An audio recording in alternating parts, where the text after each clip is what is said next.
여러분 안녕하십니까? 반갑습니다. 김동수입니다. 자, 이 시간에는 김동수의 10분 경제학 시간인데요. 오늘 이 시간에는 서울 세계적인 주택시장이 왜 하락하고 있는가, 왜 주택시장에 찬바람이 불고 있으며 왜 가격이 떨어지고 있는가를 한번 알아보겠습니다.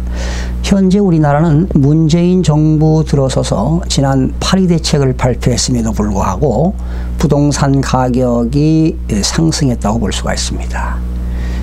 서울 지역은 무려 집값이 8.2 대책 이후에 6.6%가 상승했습니다. 수도권 지역은 0.76%가 올랐고요. 그러나 지방에는 1.4%가 오히려 떨어졌습니다. 그런데 서울 강남 지역은 7.4%가 올랐고요. 강북 지역은 5.79%를 가격이 상승했습니다. 그런데 왜 세계 유명 도시들은 가격이 하락하고 있는가 한번 알아보겠습니다. 미국의 뉴욕, 워싱턴 DC, 그리고 영국의 런던, 호주의 시드니, 중국의 베이징 각 나라들의 주택시장이 왜 하락하고 있는 이유를 한번 알아보겠습니다. 전반적으로 각 나라마다 대출 규제를 완화하고 있고요. 그렇기 때문에 거래가 감소되고 있습니다. 또 대출 이자가 상승한 것으로 조사가 됐습니다. 그리고 수요를 억제하기 위해서 세금, 세제 개편이 이루어지고 있습니다. 그래서 IMF라고 하는 국제통화기금에서는 이런 특정 국가의 부동산 시장의 침체는 다른 나라 국가에도 영향이 미칠 것이라고 IMF가 밝히기도 했는데요. 그러면 미국의 뉴욕에 있는 맨하탄은 왜 주택가격이 떨어지고 있는가? 사실은 미국은 경기가 호황입니다. 사실은. 호황임에도 불구하고 주택가격이 떨어지는 것은 금리가 인상되고 있습니다. 지금 미국의 기준금리는 2.0, 한국의 기준금리는 1.5인데요. 특히 이 미국은 고급 주택의 세부담이 증가되고 있습니다. 특히 미국의 맨하탄에 있는 그런 주택시장이 3분기 계속 연속 하락하고 있고 거래가 감소되고 있습니다. 그 이유는 이제 뭐 대출금리 인상이라든가 또는 정부가 주택 규제를 많이 하고 있는데요. 가장 문제가 되는 건 금리 인상입니다. 지금 미국은 대출금리가 4.5%까지 상승했습니다. 그러니 지금 미국의 주택시장을 근거로 해서 세계 주택시장이 요동치지 않을까 이런 생각을 해보고요. 특히 미국의 캘리포니아 중심으로는요.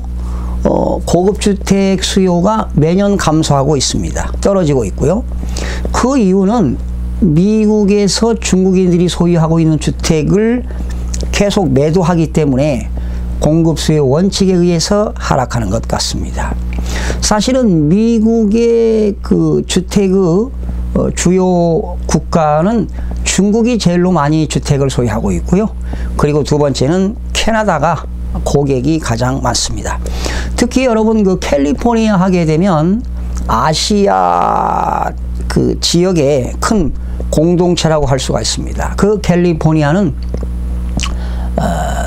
그 공기도 좋고 또 여러 가지 그 캘리포니아에는 유명 대학들이 많기 때문에 중국인들의 투자가 상당히 많이 이루어졌었습니다. 그런데 요즘 중국의 구매자들이 거의 40% 이상이 캘리포니아에다가 주택을 투자하는 것으로 조사가 됐는데요.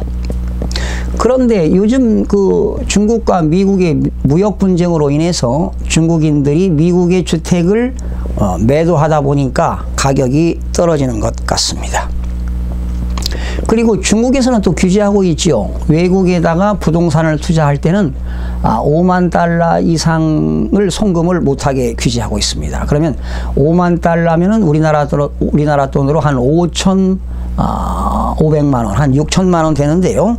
이렇게 5천만 원까지, 그러니까 5만 달러까지 송금을 허용하고 있기 때문에 5만 달러를 넘어가서 송금을 하지 못하도록 규제하는 정책을 쓰고 있고요. 특별히 이런 정치적인 불확실성이 투자자들의 그런 그 불확신으로 투자가 감소되는 것으로 알려지고 있습니다. 그러면 지금 스위스 그 투자은행 UBS는요, 최근 글로벌 부동산 거품지수 보고서를 보게 되면 영국의 런던과 미국의 뉴욕, 또 홍콩, 호주의 시드니 이런 데서는 주택가격이 숙련 근로자들이 10년 동안 한 푼도 쓰지 않고 벌어들인 돈으로 주택을 살 수 있기 때문에 이런 지역은 위험지역이라고도 전했습니다. 그런데 지금 미국의 그 연방준비제도 의장이 제롬 파월이죠. 2008년도에 미국의 금융위기가 왔을 때, 서브프라임 모기지가 왔을 때, 그때 벤 버네키가요, 양적 완화를 시작했습니다. 그랬다가 지난 후임인 제릿 앨런이 양적 완화를 종료시킨 상태에서 지금 제롬 파월 의장이 연방준비제도 의장을 맡고 있는데요.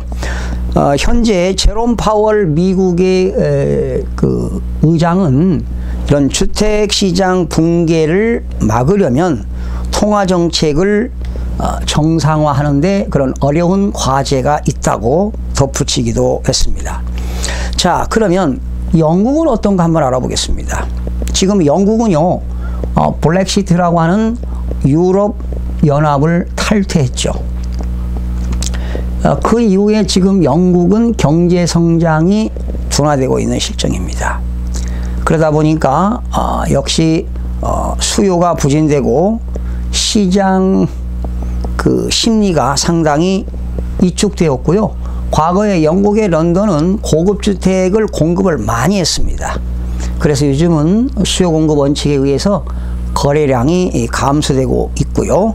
지금 영국의 런던은 4년 동안에 무려 주택 가격이, 고급 주택이, 고가 주택이죠, 18%가 추락했습니다. 그리고 일반 주택은 무려 33%가 하락을 했습니다. 그것은 뭐 유럽연합 탈퇴 이후의 또 변화라고 볼 수 있겠는데요. 그러면 중국 시장을 한번 보겠습니다. 중국 시장은요, 강력한 주택 그 규제를 하고 있습니다. 주택 정책을 강하게 드라이브하는 것은요, 대출, 주택담보대출을